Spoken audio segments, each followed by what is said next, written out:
Hey there! Welcome to Lurkbound. I'm so glad you're here. There's something about the quiet parts of the world, the places people don't usually look, that holds the most chilling secrets. Tonight, I've put together a collection of true accounts that prove sometimes the things we fear aren't just in our heads. They're out there, waiting in the silence. I'm always curious to see how far these stories travel, so definitely let me know in the comments where you're listening from tonight. And if you're a fan of these kinds of stories, feel free to like the video and subscribe to the channel. It's the best way to support what I do here. Now, make sure your doors are locked, settle in, and let's see what's lurking in the dark.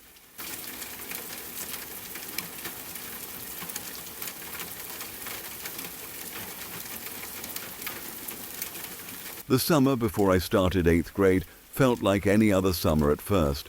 School was out, the days were long, and most of the time it was just me and my little brother at home while our parents were at work.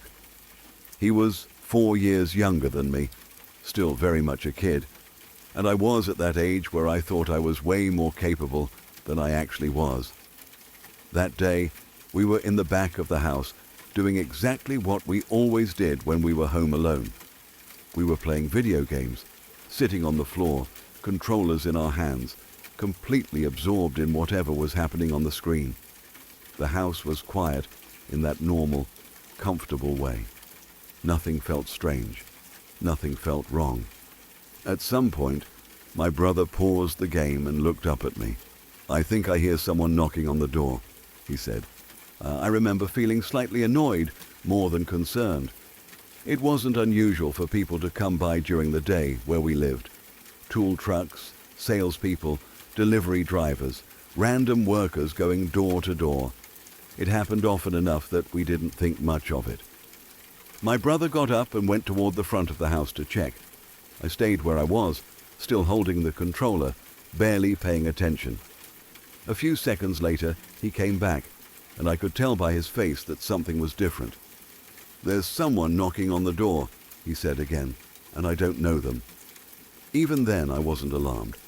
I shrugged it off and told him not to worry about it. "Oh well," I said, "they'll go away." I genuinely believed that. If we didn't answer, they'd eventually leave. That's how it always worked. I went back to the game, expecting the moment to pass. But it didn't.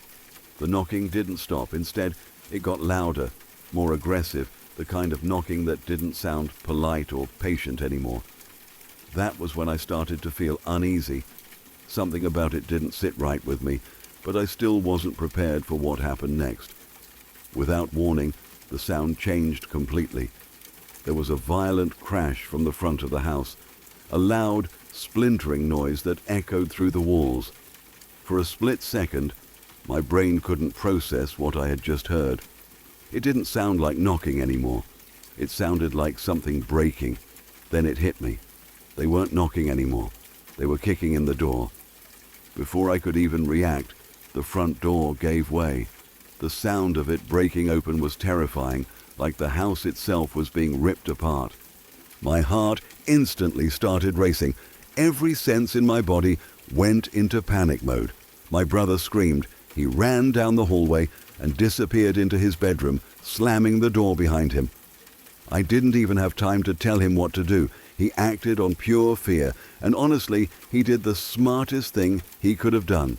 He hid in his closet and stayed there. I, on the other hand, froze. I didn't know what to do. I was just a kid myself, but in that moment, I felt like I had to do something. I could hear voices now, adult male voices. There were at least 2 of them. They were inside our house. I felt completely exposed, standing there in the back of the house, knowing strangers had just forced their way in. My hands were shaking. My mouth felt dry. I could barely think straight. Somehow, I grabbed the only thing I could think of. We had a small machete in the house. It wasn't big. It wasn't intimidating. But it was the closest thing to a weapon I could get my hands on. I held it tightly, even though my grip felt weak and unsteady. I moved quietly and crouched behind the couch, using it as cover. My heart was pounding so hard I was convinced they could hear it. I tried to control my breathing, but panic made it impossible. Every sound felt amplified. Every footstep from the front of the house made my stomach twist. I could hear them moving closer. They weren't whispering. They weren't trying to be silent anymore. They thought the house was empty, or at least empty of adults. That realization made the situation even scarier.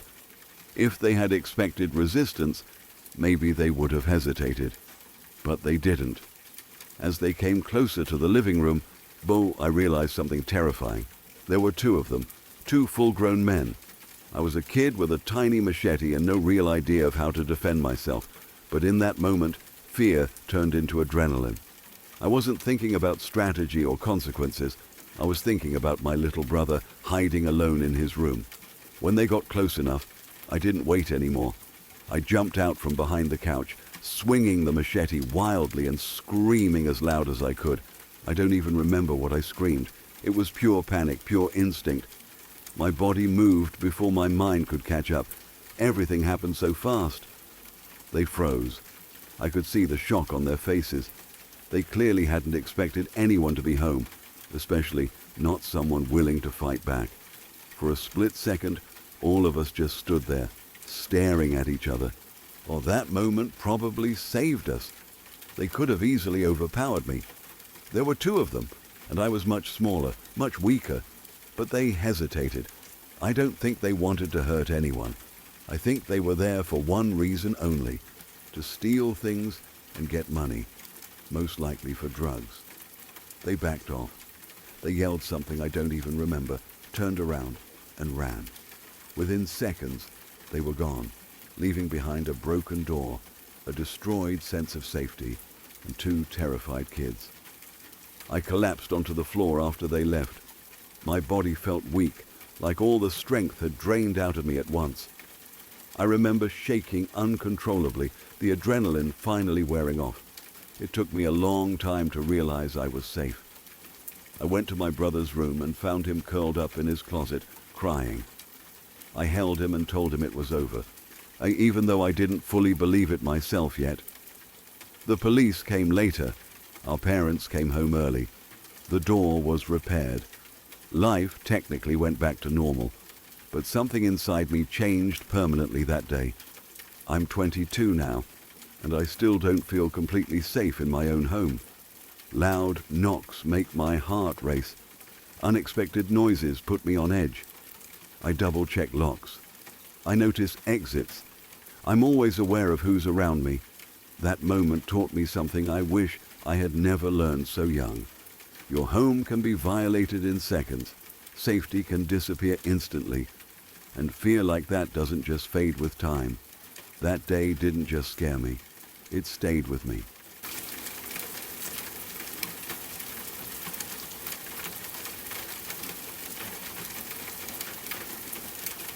When I was 17, I moved in with my boyfriend, who would later become my husband.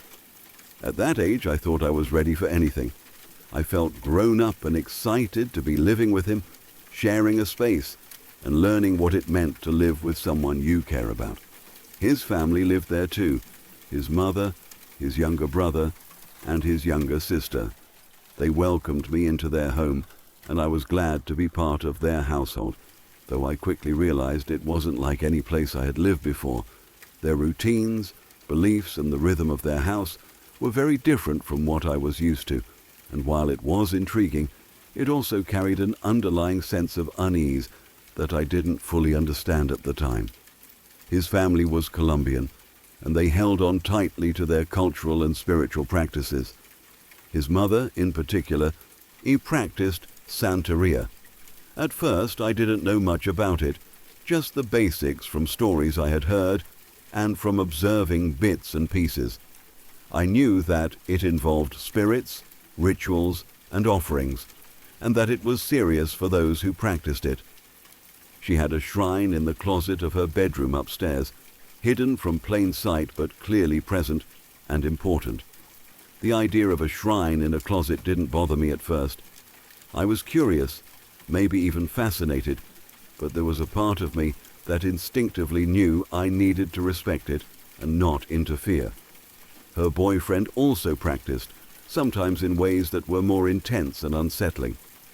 He performed small animal sacrifices in the garage for ritual purposes, baby chickens, goats, and once he even kept a peacock in the backyard for an entire summer just to use its colorful feathers in a ritual.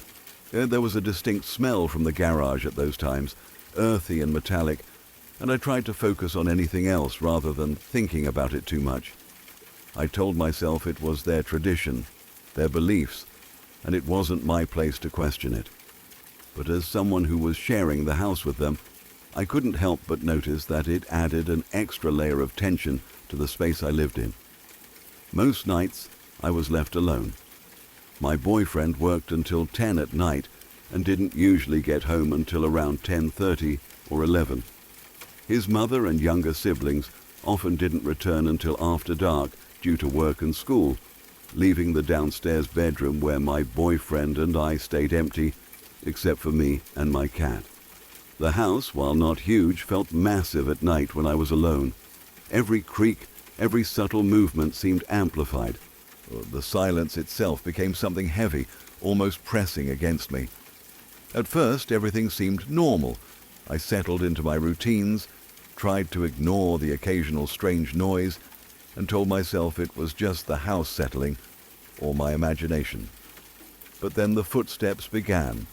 They started quietly at first, just the soft tap of what I assumed were adult feet above me, pacing back and forth in the hallway or in his mother's room. But the longer I stayed in that house, the louder and more deliberate they became. They weren't casual movements. They had purpose, almost like someone was walking intentionally to make a sound. I tried ignoring them, thinking that maybe it was my mind playing tricks on me, or perhaps the house just echoed noises more than I realized. But the footsteps didn't stop. After about a week of this, something else joined the pattern. Voices. At first they were low, barely audible, like whispers carried down through the floors. I couldn't make out words, only tones and inflections. Sometimes I could hear what sounded like laughter, sharp and sudden, that seemed to come from directly above my head. I would freeze in place, heart racing, telling myself it was just noise traveling through the house, that my imagination was running wild. But it continued night after night, growing louder and more distinct. It was around this point that I started to feel truly afraid. I began locking myself and my cat in the downstairs bedroom as soon as the evening fell. I would sit on the bed with the lights on, listening for the noises, telling myself not to move. I felt watched in a way I couldn't explain. My body would tense every time a sound traveled through the house, even when it was just the wind against the windows or the pipes settling. It was exhausting and surreal, the kind of fear that makes your mind jump at every small thing. After nearly 3 weeks of this nightly torment, I finally told my boyfriend what was happening. I explained the footsteps, the voices, and the laughter that seemed to surround me when I was alone. He didn't laugh at me. He didn't brush it off.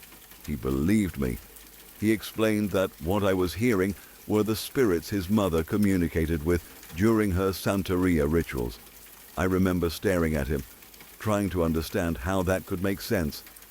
I told him that it scared the hell out of me. He shrugged and said that as long as I stayed out of his mother's room, the spirits wouldn't bother me. He said it like it was a simple rule, as if I could just obey and everything would be fine. I wanted to believe him desperately. I wanted the fear to stop, to feel safe in the house again. But a few nights later, I learned that ignoring the warning was dangerous. It was late, and I was hungry. I couldn't sit in the room starving. I told myself I had to go into the kitchen and get something to eat, try to act normal, as though I belonged in the house like any other normal teen. The stairs to the second floor started right in the kitchen.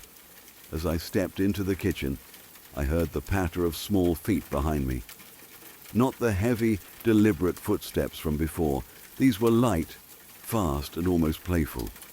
My body froze. I turned slowly toward the sound. That's when I saw it. a small, human-like figure darting up the stairs. It moved quickly, most smoothly, without hesitation. My brain didn't even process it fully before I bolted toward the stairs. At the top corner, I caught sight of a white flurry disappearing into his mother's room. My stomach dropped. My chest tightened. I recognized the dress instantly. It was the white peasant dress on an African doll his mother used for her rituals. Panic completely overtook me. I grabbed my cat and ran out of the house, locking myself in the spare car in the driveway. I couldn't breathe. I couldn't think straight. I sat there shaking, clutching the cat, eyes locked on the front door, as if anything could burst through it at any moment. I stayed in that car until someone returned home. His mother came first. She approached the car and asked why I was sitting outside with the cat. Her voice was calm, but her expression was serious and unreadable. I told her everything: the footsteps, the voices, the laughter, and the white figure darting into her room. She didn't seem surprised. She didn't even seem concerned in the way a parent might. Instead, she asked me one question. "Did you follow the doll into my room?" I shook my head. Absolutely not. I had no intention of approaching that room ever again. "Good," she said. "I'll make sure the doll doesn't leave the room again. I'll make sure it knows it cannot harm you. Don't worry." Her calm certainty was supposed to be reassuring, but I didn't feel safe until my boyfriend returned home later that evening. I explained everything to him again and told him I couldn't stay there any longer. I was terrified of the house. I was terrified of being alone in it. He understood, without hesitation, as we made plans to move out. The following month, we found our own place. It was small, cozy, and free of footsteps, voices, and doll-related terror. 17 years later, we've been married almost that long. His mother still practices Santeria and still has the doll. It sits on a rocking chair in her bedroom, and every time I see it, I feel that same cold shiver down my spine. Every time I catch its glassy eyes in the corner of the room, I swear it's following me. No matter how many years have passed, I will never forget what it felt like to be alone in that house with just the cat and the footsteps and the laughter above me. Even now I can't fully explain it. I try to rationalize it. Maybe it was just part of the rituals, some energy I couldn't see but could feel. Maybe it was something else entirely. But one thing is certain. I will never live in a house where I feel that kind of presence again. The memory of that small, darting white figure and the sense of being watched by something that wasn't human is burned into me forever.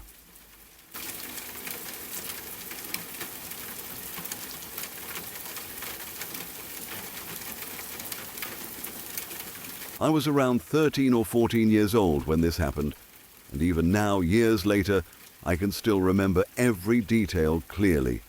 It was one of those nights that felt normal at first, the kind you don't think twice about until everything goes wrong.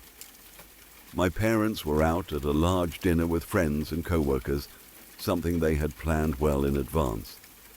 My older brother stayed home with me for a while, but eventually he left to hang out with his friends too. I wasn't bothered by being alone. I had done it before, and I felt mature enough to handle it. About an hour after my brother left, the house was completely quiet. I was sitting in my room, probably watching TV or doing something equally unimportant. I don't remember exactly what I was doing, because what happened next erased all of that from my memory. Suddenly, the doorbell rang. The sound made my stomach drop immediately. I wasn't expecting anyone. My parents were out, my brother was gone, and no one had mentioned anyone stopping by. I froze for a moment, listening. The house felt unusually silent after the doorbell rang, like it was holding its breath. I knew better than to answer the door. My parents had drilled that into us from a young age. If you're home alone, you don't open the door. You don't even go look to see who it is. So I stayed where I was, hoping whoever it was would just leave. They didn't. Instead of walking away, the person started yanking on the door handle. Hard, the sound of it rattling echoed through the house. That's when fear really set in. This wasn't someone who had the wrong house. This wasn't a delivery or a neighbor. This was someone trying to get inside. My heart started pounding so hard I thought I might pass out. My hands were shaking as I grabbed the phone. My first instinct wasn't even to call the police. I called my brother. Part of me desperately hoped it was just him messing with me, playing a stupid prank. I needed it to be that. I needed this to be nothing. As soon as he answered, I could hear people talking in the background, and I knew instantly it wasn't him at the door. I told him what was happening, probably talking way too fast, my voice shaking. He didn't hesitate at all. He told me to hang up and call 911 immediately, and that he and his friends were already on their way back. Hearing that helped a little, but I was still terrified. I dialed 911 with trembling fingers. The operator answered, and I tried to stay calm as I explained that someone was trying to break into my house and that I was home alone. While I was talking to her, the noises changed. The person, or people at the door, stopped pulling on the handle. For a brief moment, I thought maybe they had given up. Then I heard footsteps. They were moving around the outside of the house. My blood ran cold. I could hear them walking through the snow, circling the house. Then I heard something even worse. They were near the windows closest to the room I was in. I realized with horror that I was sitting right out in the open. If they looked inside, they would see me immediately. I whispered to the 911 operator that I needed to hide. She told me to do whatever I needed to stay safe. I told her exactly where I was going to hide, because I knew I was about to lose the phone. This was the 90s, and the phone was attached to the wall. There was no taking it with me. I put the phone down and ran. I don't remember my feet touching the floor. I don't remember breathing. I just remember pure panic pushing me forward. I ran into the guest room and opened the closet, squeezing myself inside and pulling the door closed as quietly as I could. Inside that closet, time stopped making sense. Every sound felt magnified. I could hear my own heartbeat pounding in my ears. I was convinced that any second I would hear glass shatter or a door burst open. I held my breath, afraid even the sound of breathing would give me away. I don't know how long I stayed there. It felt like forever. Minutes felt like hours. I was shaking so badly I had to wrap my arms around myself to stay still. I kept thinking about my parents, about my brother, about how helpless I felt being trapped in a dark closet while strangers walked around outside my house. Eventually I heard sirens. At first I wasn't sure if they were real or if my mind was playing tricks on me, but they got louder. Then I heard voices outside, police voices. I stayed hidden until someone called out that it was safe. When I finally came out of the closet, my legs felt weak. I could barely stand. The police were already inside, checking the house. A few seconds later, my brother arrived with his friends. Seeing him made everything crash down at once, and I started crying. The police told us what they found. There were clear smudges of boot prints on our front door where the burglars had tried to force it open. Outside, in the snow, they found at least 2 sets of footprints circling the house, confirming that there was more than one person. That part scared me the most. It hadn't been just one person. After everything was over and my parents came home, the house didn't feel the same anymore. The walls felt thinner. Every sound made me jump. For at least a month afterward, I was terrified to be alone. Even during the day, I felt uneasy. At night, sleep didn't come easily at all. Even now, thinking back on it, I realize how close it felt to something going very wrong.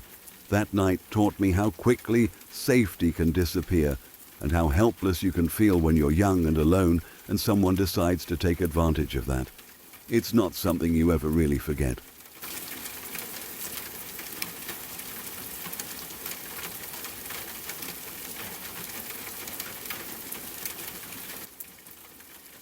I live on the top floor of a 3-story house, and my room has windows that look out over the front yard. The windows are almost completely blocked by this massive tree that sits right in front of them, its branches thick and sprawling, and in normal daylight, the tree provides a nice bit of privacy. My bed is placed so that when I sleep, I face the windows, which usually feels comforting. But that night, it ended up being exactly the opposite. The house is old, the wood floors creak sometimes, and the way my room is set up, any small noise can feel unnervingly loud when everything else is quiet. I should probably explain that my room itself is cozy, but late at night, the shadows cast by the tree and the streetlight outside make the whole place feel larger than it is, like the walls and ceiling are pressing in. On most nights, it's perfectly safe, perfectly normal. But on this particular night, it was anything but. It must have been around 4 a.m. I was in a deep sleep when I felt a sudden, sharp pain in my foot, like I'd kicked something unexpectedly. My eyes snapped open, and in the split second of confusion between sleep and wakefulness, I thought I saw movement outside the window. The tree was swaying, though there was no wind. I froze immediately. My heart jumped into my throat, pounding so hard it felt like it might crack my chest open. For a moment, my mind refused to believe what it was seeing. Surely it was a trick of the shadows, some combination of the streetlight and the moonlight filtering through the leaves. But the movement was unmistakable. The branches were swaying as though someone or something was out there just beyond the glass, and pressing toward me, stretching its limbs to peer in. I tried to calm myself, rationalize it, tell myself it was nothing, but my body wasn't having it. I felt every hair on my arms rise, my stomach tighten, and my breathing shorten into panicked gasps. My foot throbbed from whatever I'd kicked in my sleep, but that pain was nothing compared to the surge of adrenaline. My mind was racing. What if someone had broken in? What if someone was climbing the tree, trying to get into my room? What if I wasn't alone? Every worst-case scenario flooded my head at once, each one more terrifying than the last. The thought of an intruder, of being trapped in my room, completely alone, made my stomach turn and my legs feel like they were made of lead. I slowly turned my head toward the window. The shadows cast by the tree seemed to move independently, almost alive. Branches bent and twisted in ways that didn't make sense, forming shapes that resembled hands, fingers, claws, like something was reaching in to grab me. The swaying seemed too purposeful to be natural. I was frozen in place, staring, unable to move. The only sound in the room was the loud pounding of my own heart, echoing in my ears. I felt trapped, completely trapped, as though the world outside had become a predator, and I was prey. Then I felt the sharp pain in my foot again. I jerked back instinctively and noticed that something had moved. I looked down, and my brain started slowly, painfully piecing together what had happened. My blinds. My heavy black blinds had somehow fallen, the bottom edge swinging outward and slamming against my foot. They were thick, heavy, and the motion had been enough to make a loud, jarring noise and cause a brief pain that shot up my leg. It took a few moments for the realization to fully hit me. There was no intruder. There was no someone outside climbing the tree, pressing against my window. There was no shadowy figure trying to reach in. There was only the window, perfectly closed and locked, reflecting the branches of the tree outside, and the blinds, which had inexplicably fallen, making everything in my brain feel like a life or death situation. The relief was immediate, but it didn't wash away the panic entirely. My heart was still hammering, my muscles still tense, my body frozen in the aftermath of a fear so real that even when I knew it was imagined, it still felt real. I sat on the edge of my bed, breathing heavily, my foot throbbing from the hit, and stared at the blinds as if they were capable of attacking me again. My mind kept replaying the moment, trying to convince itself that it had been safe all along, but it was difficult to shake the feeling of vulnerability that had settled over me. I stayed awake for the rest of the night, every creak of the floor, every rustle of the tree outside, sending my heart racing again.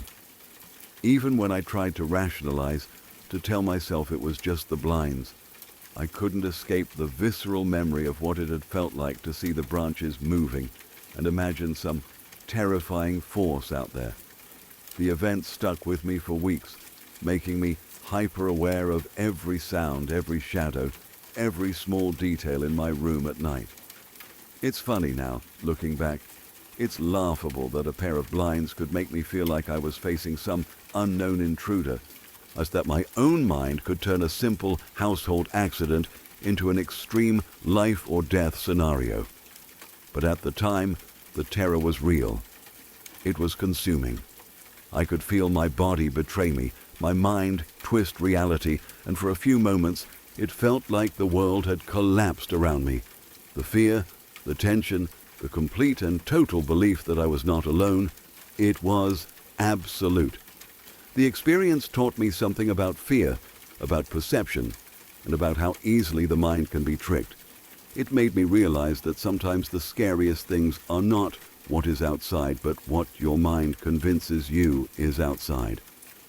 The incident left a lasting impression. For weeks afterward, I couldn't sleep facing the window. Every time I laid down, I would check the blinds, double-check the locks, and sometimes just sit awake, waiting for the imagined figure to appear. Or even now, years later, when I think back to that night, I can feel a shiver of that same terror.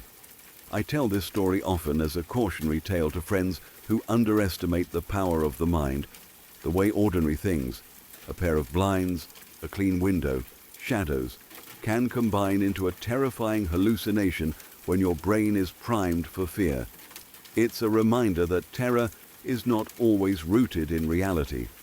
Sometimes it's born entirely from your perception, from the way your mind fills in the gaps, from the instinctive reaction to the unknown. That night, my blinds became more than just window coverings.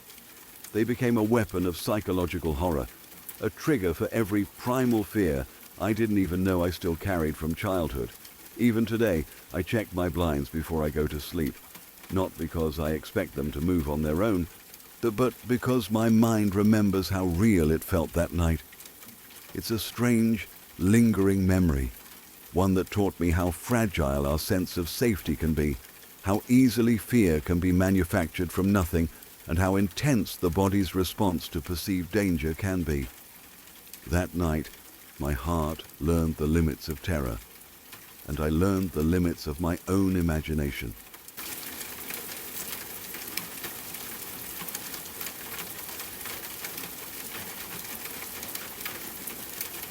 When I was 16 years old, I had just gotten my driver's license and felt like the world had suddenly opened up to me.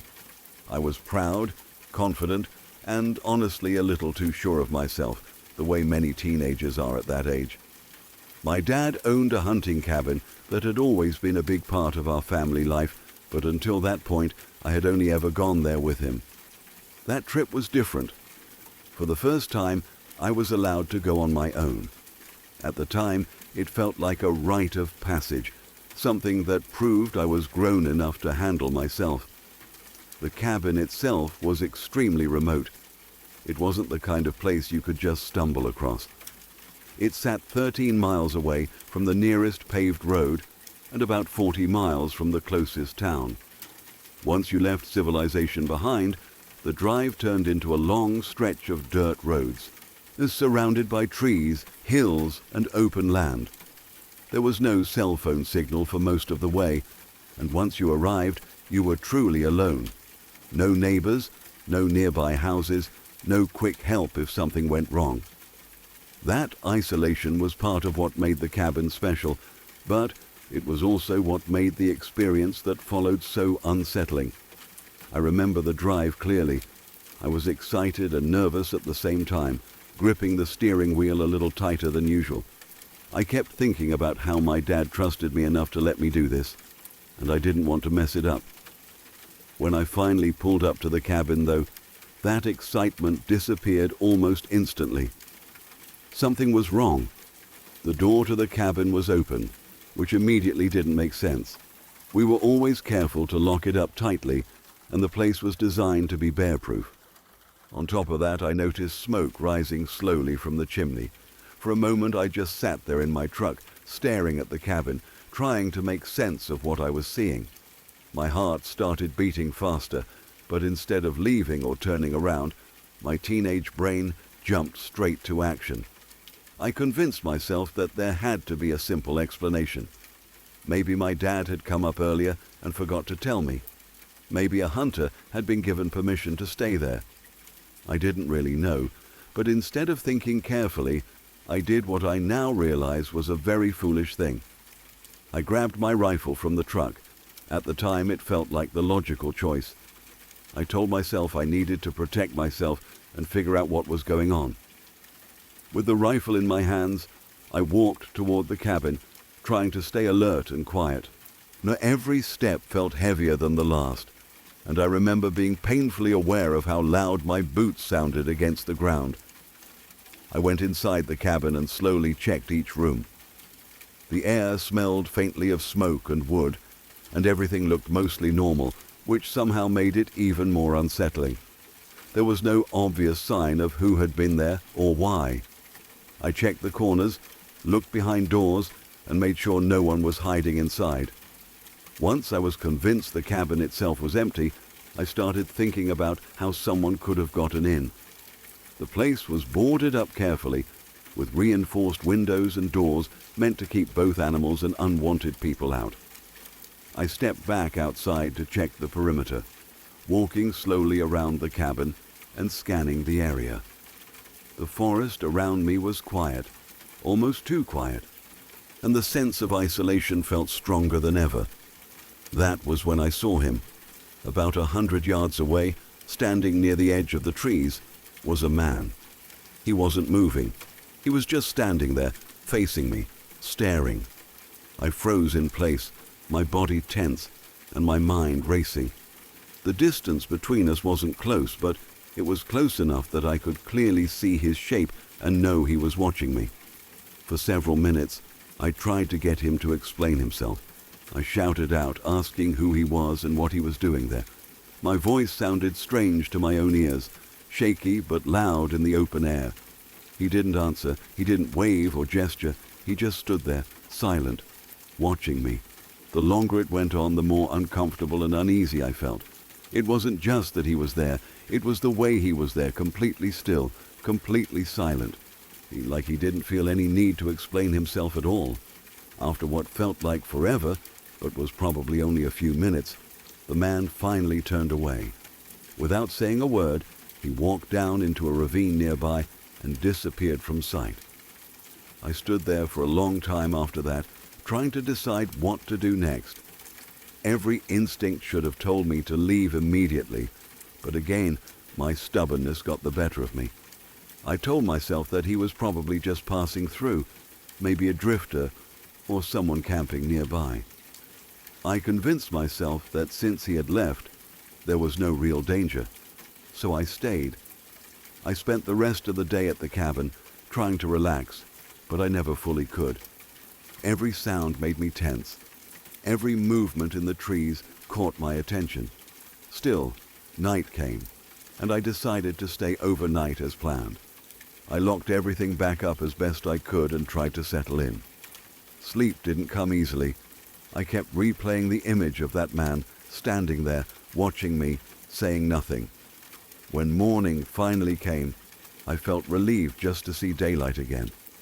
That relief didn't last long. As soon as I stepped outside, I saw my truck, and my stomach dropped. All 4 of the tires had been slashed. Every single one was flat. It was immediately clear that this wasn't an accident or some random damage. Someone had done this on purpose. At that moment, reality finally set in. There was no brushing this off, no pretending it was nothing. I was stranded, miles away from help, with no cell service, and someone had clearly been messing with me during the night. Fear hit me in a way it hadn't before. I quickly boarded the cabin back up. It grabbed my essential gear and started hiking out toward the nearest place where I knew I could get a signal. The walk felt endless. Every sound behind me made me turn around. Every shadow felt like a threat. When I finally reached cell phone range and called the police, my hands were shaking. They took the report seriously, but out there so far from everything, there wasn't much they could do beyond documenting what had happened. That experience changed me. What had started as a moment of teenage confidence turned into a harsh lesson about isolation, risk, and how quickly things can go wrong. Even now, years later, I still think about that man standing silently in the distance, and about the fact that he came back in the night, close enough to my truck to destroy all 4 tires. I don't go to that cabin alone anymore, and I never will again.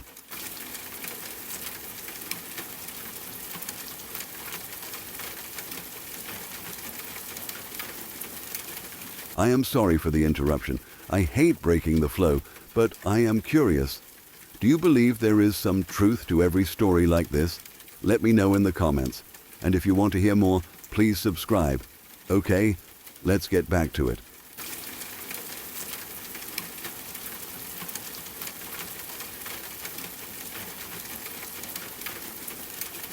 When I was around 14 or 15 years old, my family moved into a brand new house.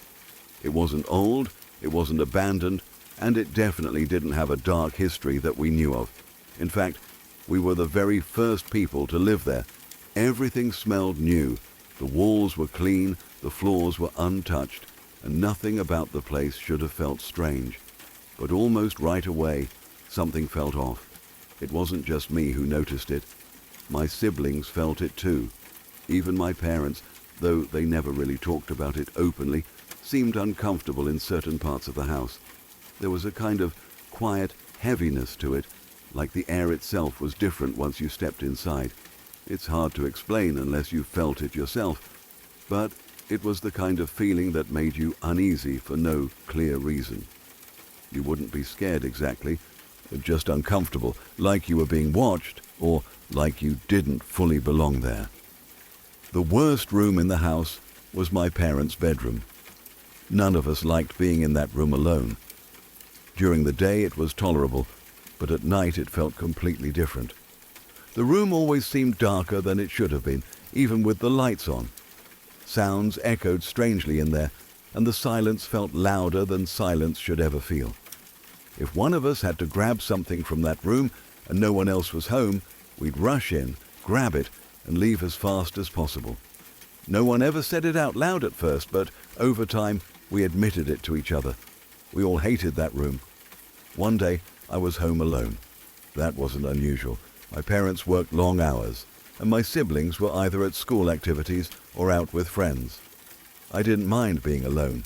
No, I was used to it, and I actually enjoyed the quiet most of the time. That day, I was sitting in the living room doing homework. I remember it clearly because I was stuck on a problem and trying hard to focus. The house was completely silent except for the faint sounds of the air system running and the occasional creak that all houses make. Nothing felt unusual at first. I was relaxed, sitting on the floor with my books spread out around me, fully focused on my work. Then I heard my phone ringing. The sound came from my bedroom down the hallway. At the time, it was a regular phone, not a smartphone, and it had a very distinct ringtone. I clearly recognized it as my phone. I paused for a moment and considered getting up to answer it, but I decided to wait. I was in the middle of solving a problem and figured I could finish it quickly and then go pick up the phone. Whoever it was could leave a message if needed. The phone rang for its full duration and then stopped. Almost immediately after the ringing ended, I heard a loud slam. It wasn't a soft noise or something falling gently. It sounded violent, like something had been thrown hard against a surface. The noise echoed through the house and sent a jolt of fear straight through me. My heart started pounding instantly. I froze for a second, trying to understand what I had just heard. My first thought was that someone was in the house. That idea alone was enough to make my stomach drop. I knew I was supposed to be alone. I knew no one should be there. The sound hadn't come from outside. It had come from inside the house, somewhere close, and that made it so much worse. I stood up slowly, every nerve in my body on high alert. The living room suddenly felt too open, too exposed. I remember holding my breath without even realizing it, listening carefully for any other sounds.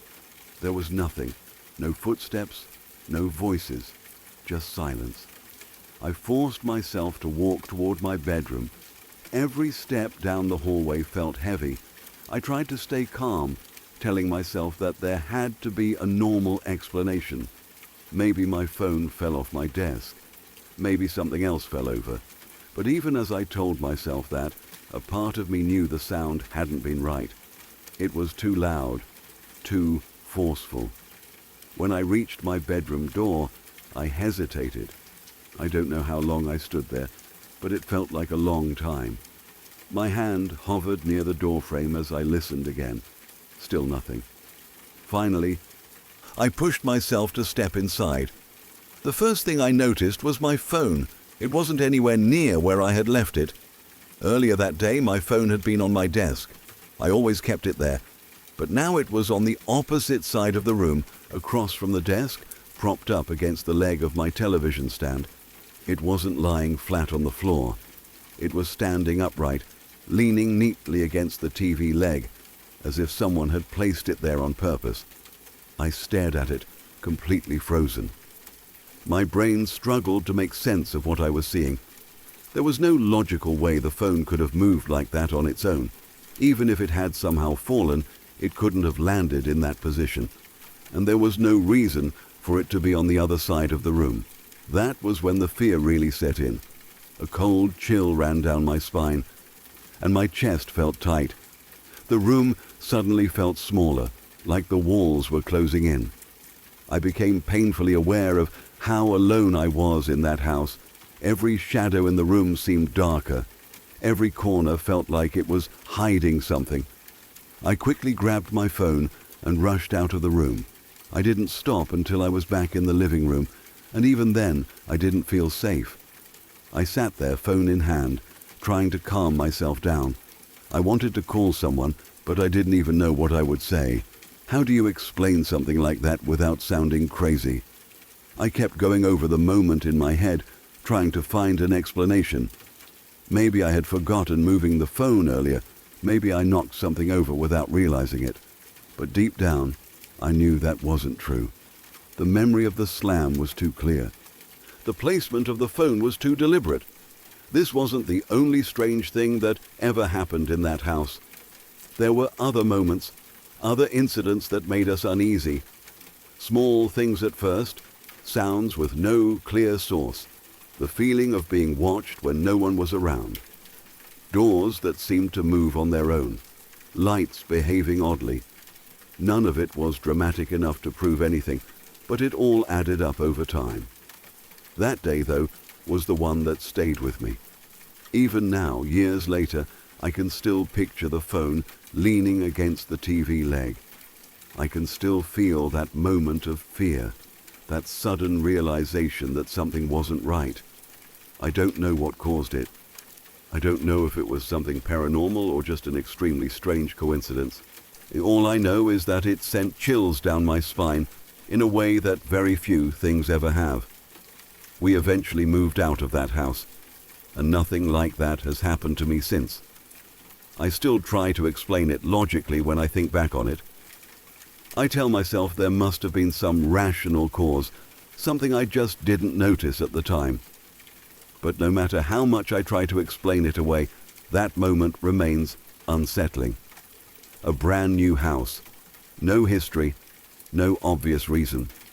And yet, something about it never felt right.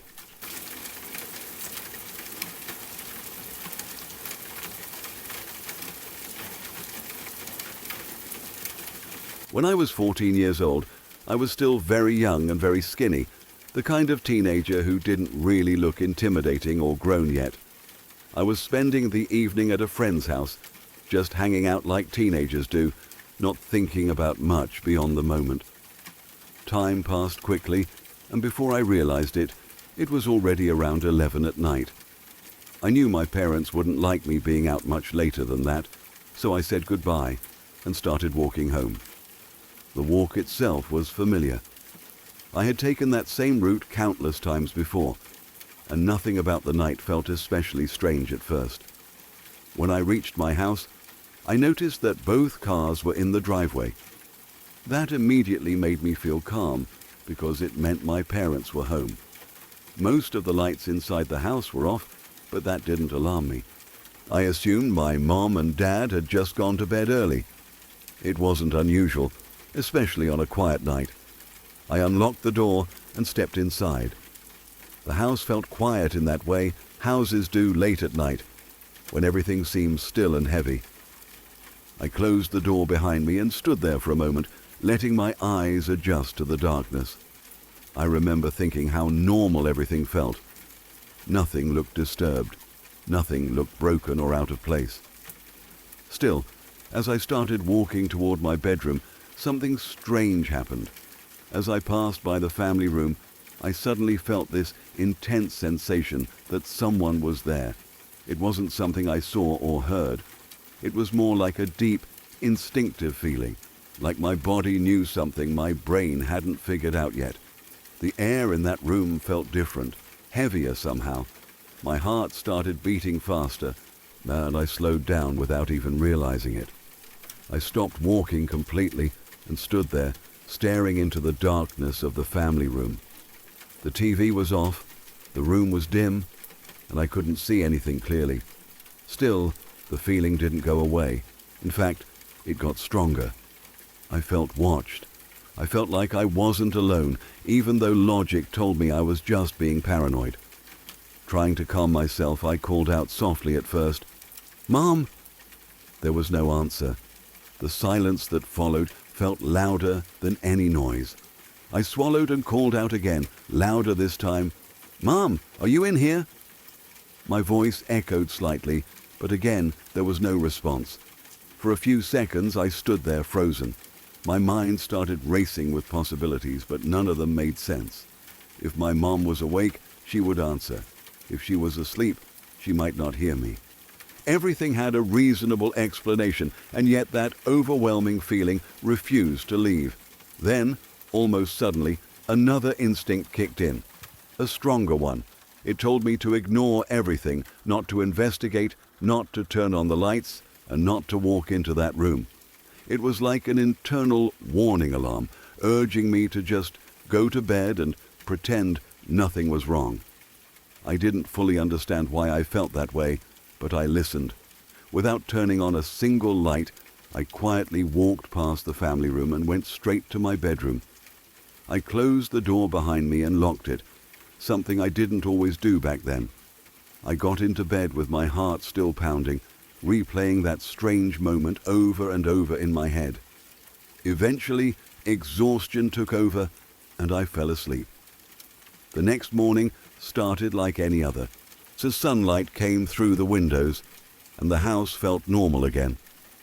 My parents were awake, moving around, and for a moment, I wondered if I had imagined everything the night before. That feeling of unease seemed distant now, like something from a bad dream. That illusion shattered quickly. My mom realized that several things were missing. The TV was gone, the VCR was gone. Other items had been taken as well. It became immediately clear that our house had been robbed during the night. Hearing that sent a chill through my entire body. My mind instantly went back to that moment in the family room, standing in the dark, feeling like someone was there with me. I told my mom everything. I told her how I came home, how the cars were in the driveway, how most of the lights were off. I told her about stopping near the family room and feeling like someone was inside. I explained how I called out to her and got no answer, and how something inside me told me to just go to bed. My mom's expression changed as I spoke. She listened very carefully, and I could tell she was becoming more concerned with every word. She called the police to report the robbery, and when the officer arrived, she asked me to repeat the story for him. The policeman listened quietly, not interrupting, his face serious. When I finished, he looked at me and said something that I will never forget. He said, "Do you realize how lucky you are that you just went to bed?" His tone wasn't dramatic, but it was firm and honest. Then he continued, "You could have easily been hurt, or even killed, if you had turned on the light." Hearing those words made my stomach drop. He explained that there had been a string of robberies in the area recently, and many of them turned violent when the burglars were surprised or caught in the act. He told us that situations like that often go bad very quickly, especially when a homeowner unexpectedly confronts someone in the dark. Suddenly, everything made sense. The feeling I had wasn't imagination or paranoia. Someone really had been there. Someone had been in our family room while I stood just a few feet away, calling out into the darkness. The idea that I had unknowingly shared the same space with a stranger filled me with fear long after the officer left. For a long time after that, I couldn't stop thinking about how close I had come to danger. I thought about how different things could have been if I had followed my curiosity instead of my instinct, if I had turned on the light, if I had stepped into the room, if I had tried to confront whoever was there. That night taught me something I've carried with me ever since. Sometimes your instincts know what's happening before your mind does. Sometimes the safest choice is not to investigate, not to be brave, but to listen to that quiet voice telling you to stay away. I still think about how lucky I was, and how easily that ordinary walk home could have ended very differently.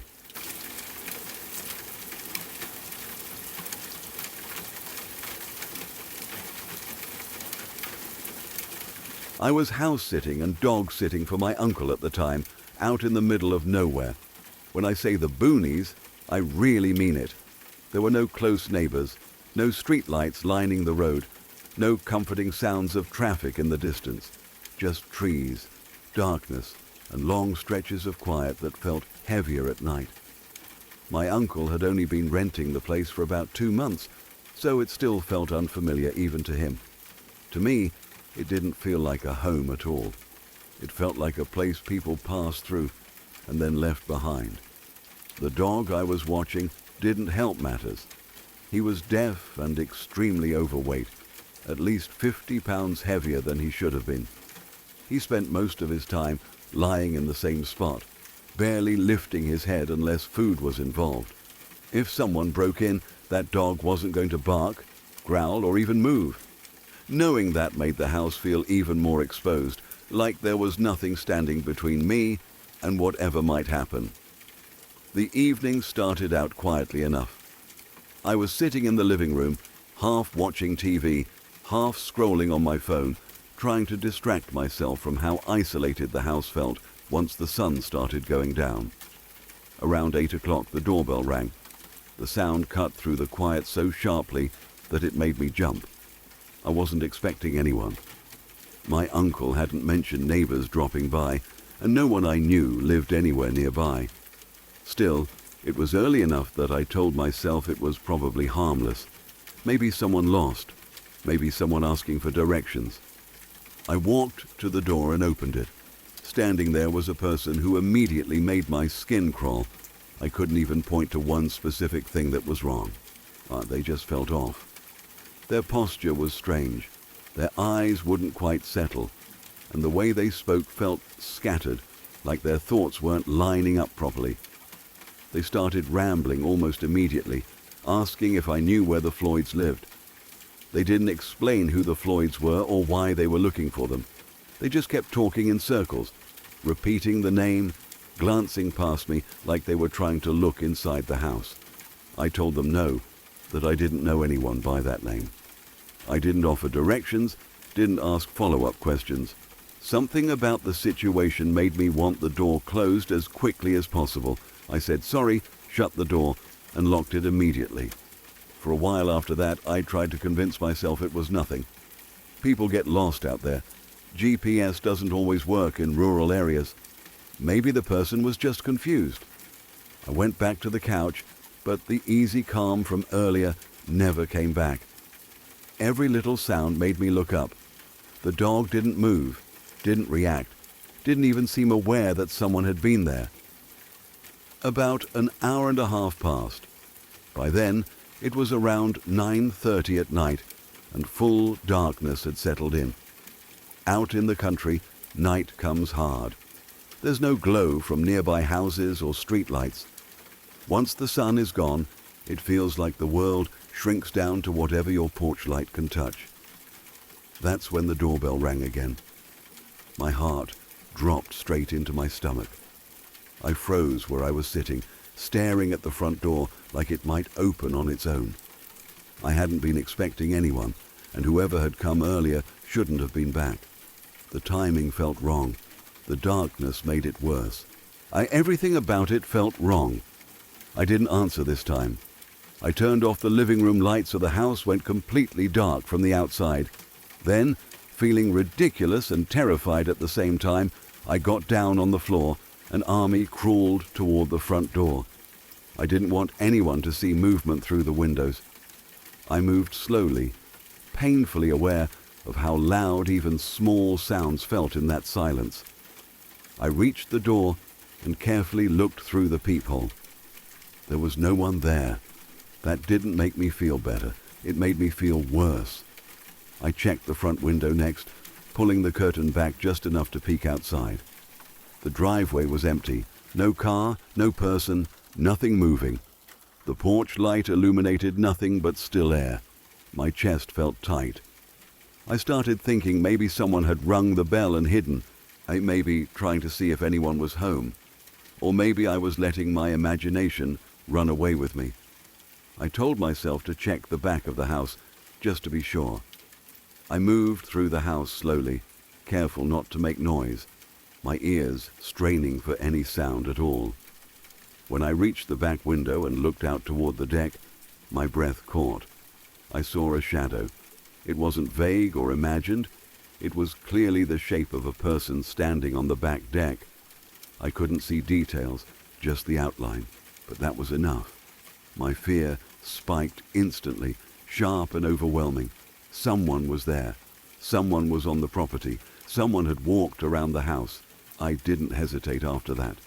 I grabbed my phone and called the police, my hands shaking so badly I almost dropped it. I tried to explain what was happening, that someone had come to the door earlier acting strange, that the doorbell rang again, and now I could see someone on the back deck. The dispatcher told me to stay inside, stay on the line, and officers were on the way. Those 4 minutes felt like an hour. Every second stretched. I sat on the floor, phone pressed to my ear, staring toward the back of the house. The dog still hadn't moved. He lay there breathing slowly, completely unaware that anything was wrong, that somehow made everything feel more unreal, like I was the only one experiencing this fear.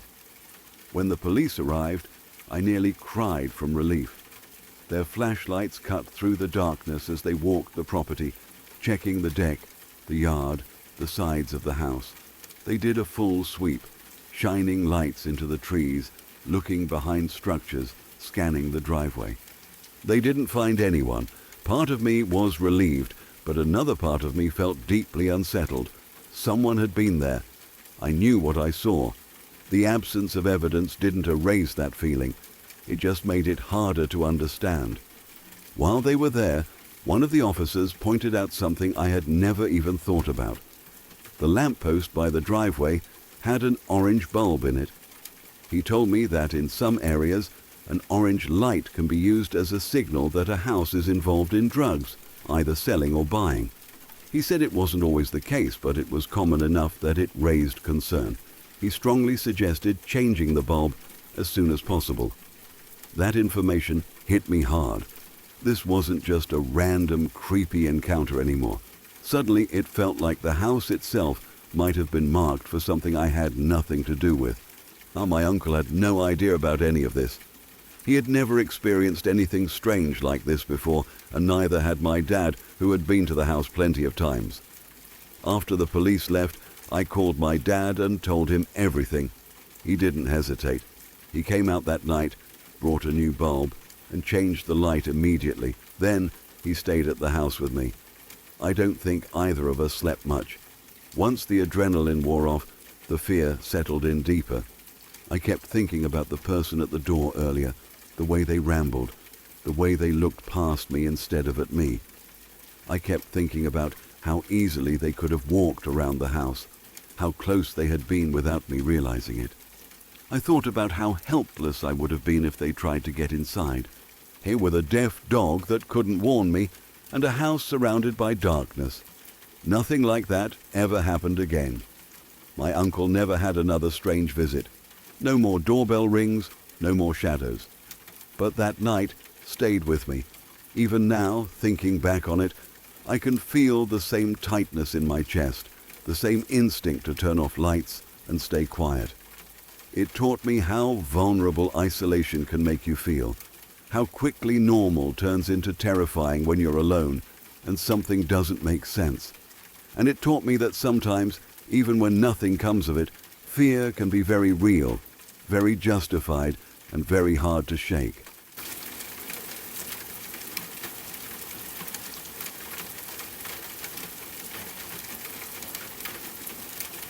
I am still not completely sure what I saw that day. Even now, years later, I go back and forth in my head about it. Some days, I am convinced it was nothing more than my imagination, a trick of the light, a moment where my brain filled in gaps that were not really there. Other days, I remember how clear it felt in that instant, how real it seemed, and I wonder if I truly did see something that did not belong in our world. I would say I am about 50% sure I saw a ghost, and that uncertainty is what has stayed with me all this time. I was a kid, probably around 10 years old. It was one of those quiet afternoons where you feel completely free because no adults are around to tell you what to do. My mom was at work, and my brother and sister were both gone. I do not think my mom even knew my brother had left me home alone. But at that age, I did not mind at all. I actually liked being by myself.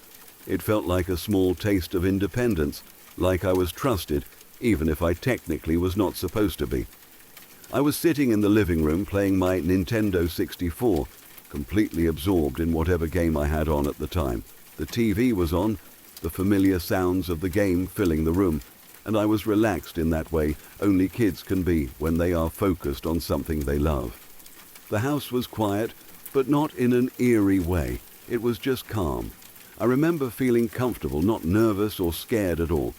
That detail feels important because nothing about my mood suggested I was on edge or expecting something strange to happen. For some reason I cannot fully explain, I turned around. It was not because I heard a noise or felt scared, or it was just one of those random moments where you look away from the TV without thinking about it. Behind me was the hallway, and it was being lit up by the bathroom light. I am not even sure why the bathroom light was on, but it cast this soft glow down the hall, creating shadows along the walls and floor, and that is when I saw it. In the hallway, standing there for just a fraction of a second, I saw what looked like the silhouette of a kid. He looked to be about my age, maybe around 10 years old. It was not a clear, detailed image like seeing a real person standing in front of you, but it was not vague either. It was dark, like a shadow, but shaped very distinctly like a human figure. What stood out the most to me was his hair. He had this really pronounced cowlick, the kind where a chunk of hair sticks up or bends in a specific direction. That detail is burned into my memory more than anything else. The strange thing about the moment is how my brain reacted. I did not scream. I did not jump up immediately. At first it did not fully register.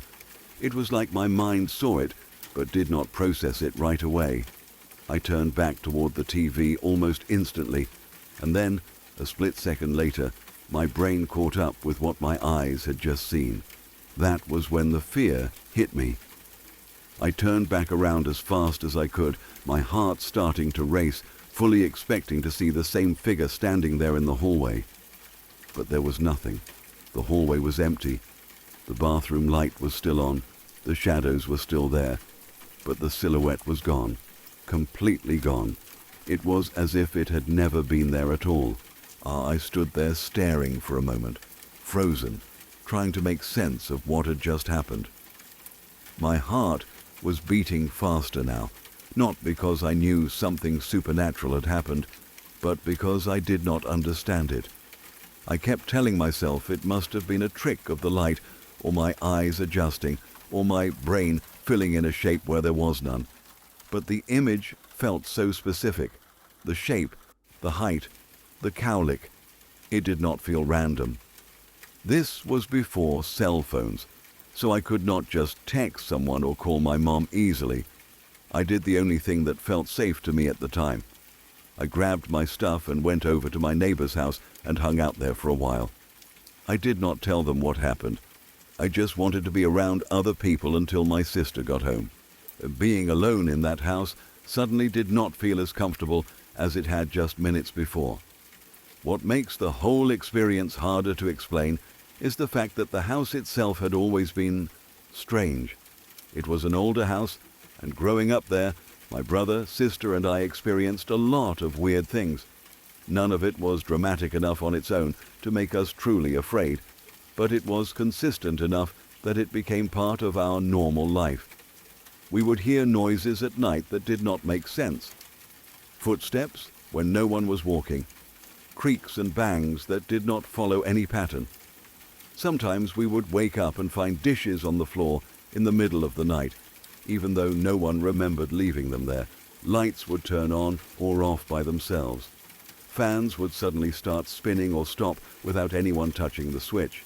And doors would open or close right in front of us as we were walking toward them, as if someone had moved them at the last second. Our dog would often bark into dark corners of the house for no apparent reason. Not playful barking, but alert, focused barking, like he was reacting to something he could see or sense that we could not. At the time, we did not really question it.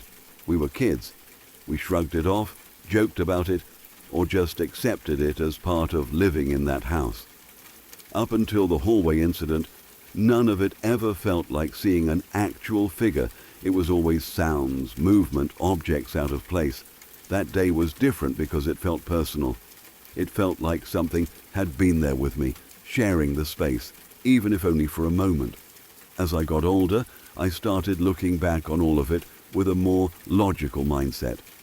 Old houses shift, pipes make noise, floors creak, air pressure changes can move doors, electrical issues can cause lights and fans to behave oddly.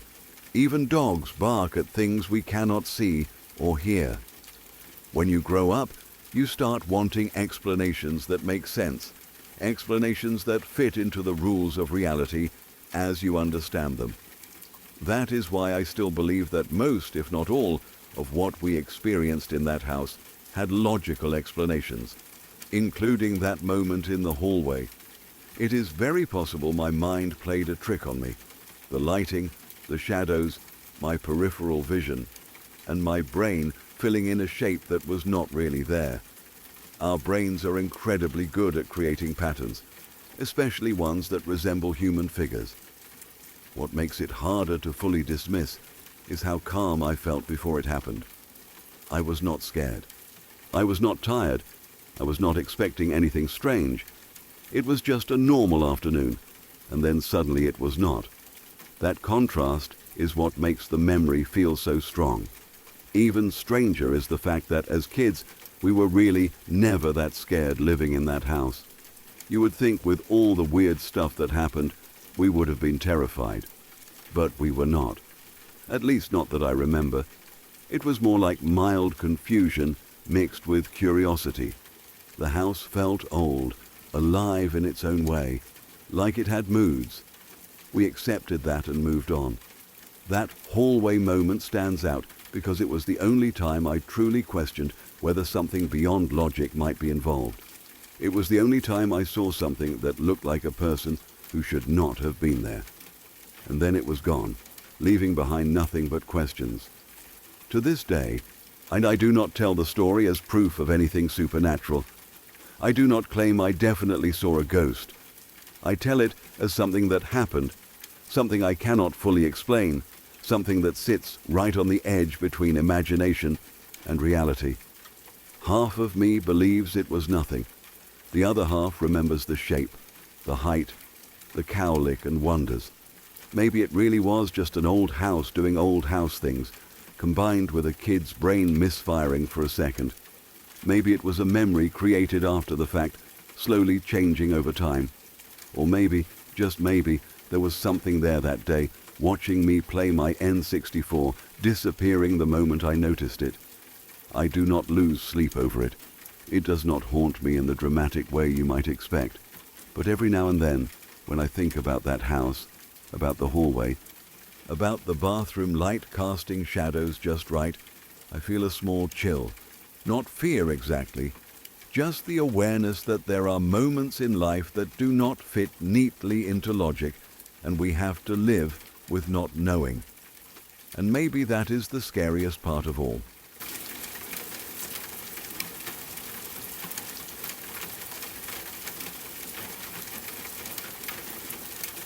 I was 17 years old when this happened, old enough to feel independent, but still young enough to believe that being home alone was mostly harmless. It was during the holidays, and I was working through the break, so my parents and siblings had traveled about 200 miles away to visit relatives while I stayed behind. At the time, it felt almost exciting. I had the whole house to myself, a sense of freedom, and a quiet routine that revolved around work, sleep, and the comfort of familiar surroundings. I had lived in that house my entire life. It felt safe. It felt known. I never once thought it could turn into something terrifying. That night started like any other. I came home late from work, tired but calm, and moved through the house doing the usual things you do before bed. I checked the doors, turned off the lights, and tried to settle my mind. It was well past midnight, probably closer to 2 in the morning. Outside, it was freezing, with snow slowly falling and collecting in quiet layers. The house was completely silent, the kind of silence that only exists when everyone else is gone. Before going upstairs to bed, I stopped by the downstairs bathroom. I remember thinking nothing of it, just another routine step. The lights were mostly off downstairs, and the house was dim and still. I closed the bathroom door behind me and sat down, already half asleep, my mind drifting toward thoughts of getting into bed. That's when I heard it. Footsteps. They were coming from the room next door. At first, my brain refused to understand what my ears were telling it. I froze instantly, every muscle in my body tightening. The footsteps didn't sound distant or imagined. They were close, heavy enough to be real. The sound of someone moving around in a room where no one should have been. My heart started pounding so hard that I could hear it in my ears. I didn't think. I reacted. I screamed, "Dad! Help!" The sound came out shaky and desperate, and the moment it left my mouth, the house seemed to hold its breath. Right after that, I heard a loud crashing sound. It was sharp and sudden, exactly like glass smashing. That sound snapped me into motion. I stood up, my legs weak, and slowly opened the bathroom door, bracing myself for what I might see. I walked into the next room, my heart racing so fast it felt like it might tear itself out of my chest. I looked everywhere. I checked the floor. I checked the windows. I checked the furniture. Nothing was out of place. No broken glass, no overturned objects, no signs of anyone having been there at all. That's when doubt started creeping in. I stood there, confused and shaking, trying to convince myself that maybe I imagined it. Maybe I was overtired. Maybe the house made a noise and my brain filled in the rest. I kept going over it in my head again and again, trying to make it make sense. The sound had been so real, though. The footsteps, The crash. It didn't feel like imagination. Still, there was no evidence. Eventually, exhaustion won out over fear. I locked myself upstairs and went to bed, telling myself that if something was wrong, I would have seen it. I lay awake for a long time, listening to every creak and shift of the house, but nothing else happened. Eventually, I fell asleep. When I woke up the next morning, everything changed. I went downstairs and immediately noticed it. One of the downstairs windows was wide open, not cracked, not slightly ajar, fully open. Cold air poured into the house, and snow had blown inside. There was no way it could have been left open by accident. No one opens a window in the middle of winter, especially not with snow actively falling. The realization hit me all at once. Someone had been in the house. I completely broke down. I called my mum, crying so hard I could barely speak. I remember apologizing over and over, even though I didn't know what I was apologizing for. She told me to get somewhere safe and said she was calling the police immediately. They arrived quickly, and I will always remember how kind they were. They took me seriously from the moment they walked in. They examined the window and told me it had clearly been forced open from the outside. When I described the sound I thought was breaking glass, they explained that it was likely the shale beneath the window. If someone jumped down onto it, it would make a loud crashing noise that could easily be mistaken for glass shattering. Everything suddenly made sense in the worst possible way. They took fingerprints and looked around the house, but they were honest with me. They said cases like this rarely went anywhere unless someone was caught in the act. There had been a series of robberies in the area, and they suspected this was related. They told me I'd done the right thing by yelling, and that it likely scared whoever it was off. At the time, I believed that was the end of it. A week later, the police came back. The moment I saw their faces, I knew something was wrong. They looked serious, tense and shaken, in a way I hadn't seen before. They asked if they could look around the garden. I agreed, confused and scared all over again. That's when they found it. There was a bush near the house that had been hollowed out from the inside. Inside it were cigarette butts and empty beer cans. Someone had been sitting there, watching the house. The officers sat me down and told me the truth. The man responsible was known to them. He wasn't just a burglar, he was a peeping Tom. They had been monitoring him for a while because they believed he was escalating. He had been suspected in several cases involving stalking and sexual offenses. They believed he had known I was home alone. They believed he had watched the house, waited until the lights went off. I waited until I was completely alone, and then broken in. They believed that when I screamed and mentioned my dad, he panicked and fled. I remember feeling sick, violated, exposed. The idea that someone had been watching me without my knowledge, timing my movements, learning my routine, was worse than the break-in itself. Because I hadn't seen him, and because his fingerprints could be explained away, my case never moved forward. There wasn't enough evidence. Life went on, but I was never the same. 2 years later, I found out the truth. The same man was arrested. He had broken into another woman's home. This time, he didn't leave. He raped her. He murdered her. When I heard the news, I felt something inside me shatter. The fear I had pushed down came flooding back, heavier and darker than before. I realized just how close I had come to becoming another headline, another victim, another story people would whisper about. I still think about that night, about how small decisions, timing and chance kept me alive, about how yelling for my dad may have saved me without me ever realizing it at the time, about how easily things could have gone differently. Even now, years later, I still lock every door. I still check windows twice. I still get uneasy when I'm alone at night. Some fear never fully leaves you. It just becomes part of who you are. And sometimes, when the house is quiet, I remember those footsteps, and I know that fear was never imagined at all.